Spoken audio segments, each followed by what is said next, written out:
नमस्कार, prime news देख रहे हैं आप। मैं हूं आपके साथ पूजा मोहन पांडे। बुलेटिन की शुरुआत करते हुए सबसे पहले आपको बता दें, नागपुर से ये बड़ी खबर है, जहां पर सांसद संजय राउत ने एक बड़ा बयान देकर हलचल पैदा कर दी है। उन्होंने कहा है कि महाराष्ट्र में जल्द ही बड़ा सियासी उलटफेर देखने को मिल सकता है।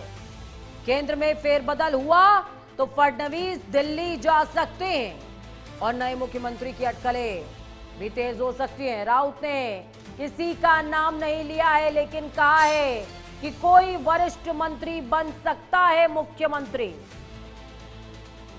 देखिए, संजय राउत का यह बयान कुछ ऐसा है कि कई मंत्रियों के मन में लड्डू फूट सकता है।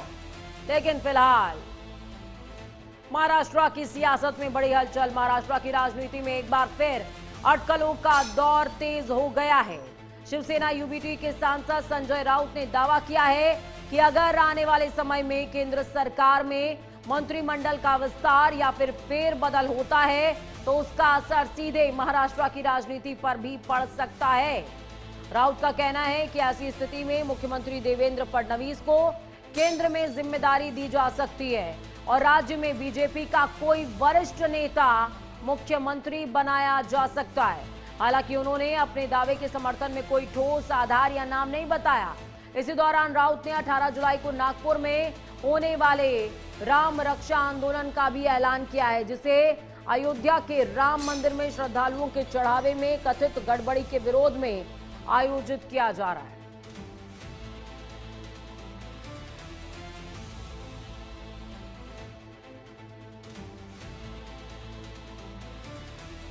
तो ये बड़ी अपडेट आपको बता रहे हैं। देवेंद्र फडणवीस को लेकर के बड़ा बयान देते नजर आए हैं संजय राउत। तो अब इस बीच ग्राफिक्स के जरिए समझिए, संजय राउत ने एक बड़ा दावा किया है और इसी के साथ ये अटकलें तेज हो गई हैं कि क्या महाराष्ट्र में सब कुछ ऑल इज वेल नहीं है। फडणवीस के केंद्र में जाने की चर्चा है, ये कह रहे हैं संजय राउत। क्या महाराष्ट्र में मुख्यमंत्री बदलने वाला है?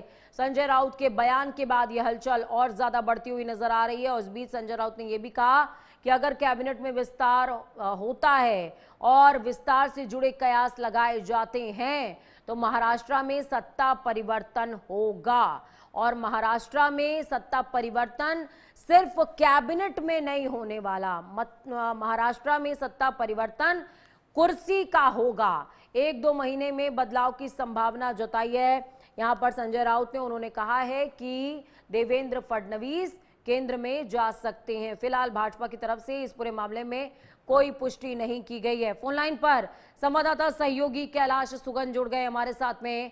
कैलाश, क्या कुछ अपडेट है पूरे मामले में? नागपुर में ही मौजूद है संजय राउत, जिस दौरान उन्होंने ये बयान दिया। उन्होंने साफ तौर पर कहा कि अगर 1 से 2 महीने के अंदर उलटफेर देखने को मिलता है तो देवेंद्र फडणवीस का चेहरा जो है वो केंद्र के मंत्री के तौर पर हमको देखने को मिलेगा।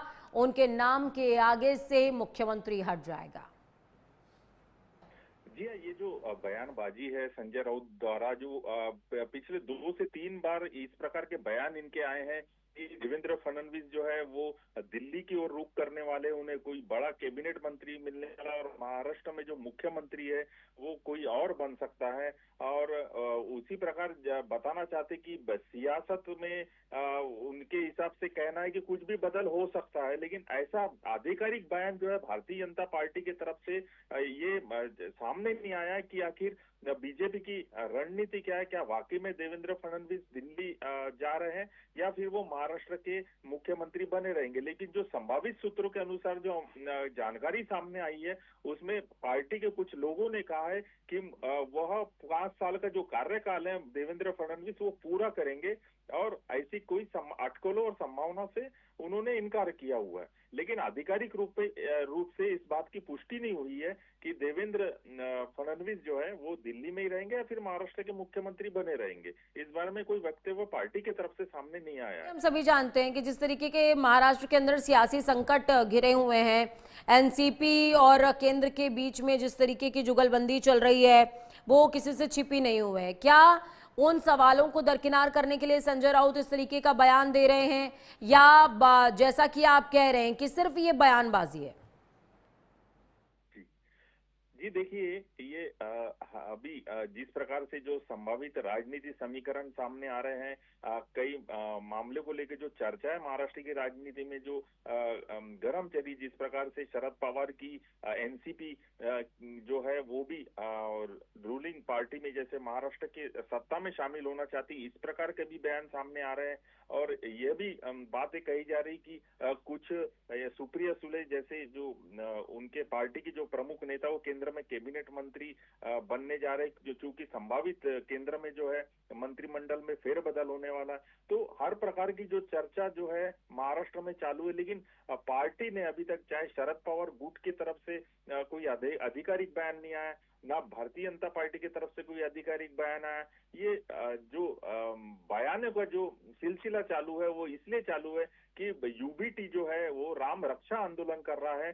कल से नागपुर में उनका राम रक्षा आंदोलन चालू हो रहा है, और इसी की तैयारी के सिलसिले में संजय राउत जो है वो नागपुर पहुंचे। कल बिल्कुल ठाकरे की भी कैलाश, संजय राउत के इस बयान को सुनने के बाद वो गाना याद आता है जिसमें कस्में वादे प्यार वफा सब वादे हैं, वादों का क्या। तो सियासत में बहुत सी बातें हैं, बातों का क्या। बहुत शुक्रिया कैलाश हमारे साथ जुड़ने के लिए, अहम जानकारी साझा करने के लिए। वो गाना आपने भी सुना होगा जिसमें कहा गया है कि कस्में वादे प्यार वफा वादे हैं, वादों का क्या। इसी तरीके से सियासत है, वाकई इसमें बातें हैं, लेकिन कई बार वो बातें स्टेटमेंट बन जाते हैं और वो बातें धीरे धीरे घटना और तस्वीरों में भी तब्दील होते हुए नजर आते हैं। तो बातों बातों में कई बार बहुत सी बातें निकल करके आती हैं, इसलिए जरूरी है कि कुछ बातों को तवज्जो दी जाए। दूसरी